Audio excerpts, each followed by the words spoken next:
श्री स्वामी समर्थ. अध्याय 4. श्री गणेशाय नमः. मुखे कीर्तन करावे अथवा श्रवणी ऐकावे. षोडशोपचारे पूजावे स्वामी चरण भक्तीने.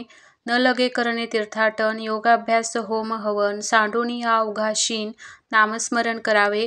स्वामी नामाचा जप करिता चारी पुरुषार्थ येती हाता.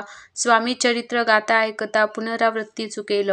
गताध्याच्या अंती अक्कलकोटी आले यती. नृपराया दर्शन येती. स्वेच्छेने राहती तयापुरी. चोळाप्पाचा दृढ भाव. घरी राहिले स्वामी राव. हे तयांचे सकर्तृपूर्व. नित्य सेवा घडे त्यांते. जे केवळ वैकुंठवासी. अष्टसिद्धी ज्यांच्या दासी. नवनिधी तत्पर सेवेसी. ते धरिती मानवरूप. चोळाप्पा केवळ निर्धन. परी स्वामी कृपा होता पूर्ण.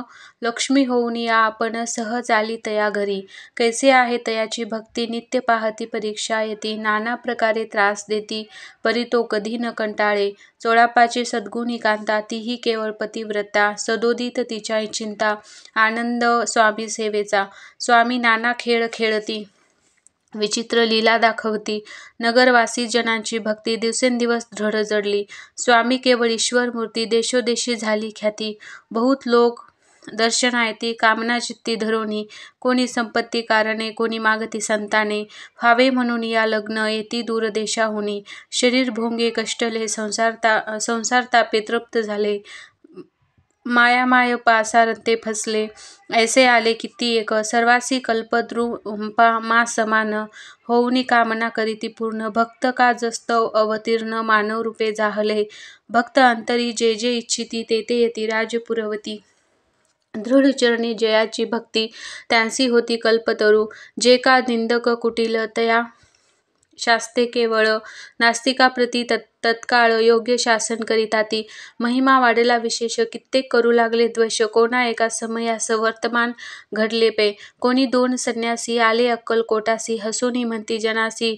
ढोंगी याच्या नादी लागला. हा स्वामी नव्हे ढोंगी. जो नाना भोग भोगी.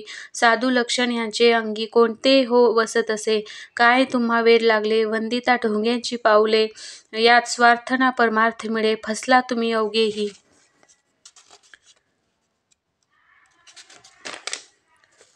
ऐसे तयांनी निंदिले. समर्थांनी अंतरी जाणिले. जेव्हा ते भेटीसी आले तेव्हा केले नवलेख. पाहावया आले लक्षण. समर्थ समजले ती खूण. ज्या घरी बैसले तेथून उठून या चालिले. एका भक्ताची या घरी पातली समर्थाची वारी. तेही दोघे अविचारी. होते बरोबरी संन्यासी. तेथे या तिन्ही मूर्ती. बसविल्या भक्ते पाटावरती. श्री स्वामी आपुले चित्ती. चमत्कार म्हणती करू आता. दर्शनेच्छू जन असंख्यात. पातले तेथे क्षणार्धात. समाज दाटला बहुत. एकच गर्दी जाहली. दर्शन घेऊनी चरणाचे. मंगलनाम गर्जती वाचे. हेतू पुरवावे मनीचे. म्हणून या विनविती. कोणी द्रव पुढे ठेविती. कोणी फळ समर्पिती. नाना वस्तू अर्पण करीती. नाही मिती तयांते. कोणी नवसाते करीती. कोणी आणूनिया देती. कोणी काही संकल्प करीती. चरण पूजिते आनंदे. संन्यासी कौतुक पाहती. मना माझे आश्चर्य करती. क्षण एक तटस्थ होती. वैरभाव विसरोनी. क्षण एक घडता सत्संगती. तत्काळ पालटेती कुमती.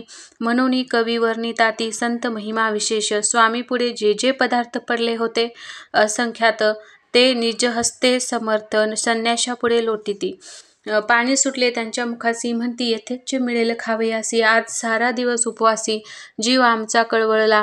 मोडली जनाची गर्दी. तो येऊनी सेवेकरी. संन्याशापुढल्या नाना परी वस्तू नेऊ लागले. तेव्हा एका क्षणार्धात द्रव्याधिक सारे नेत. संन्यासी मनी झुरत. व्याकुळ होत भुकेने.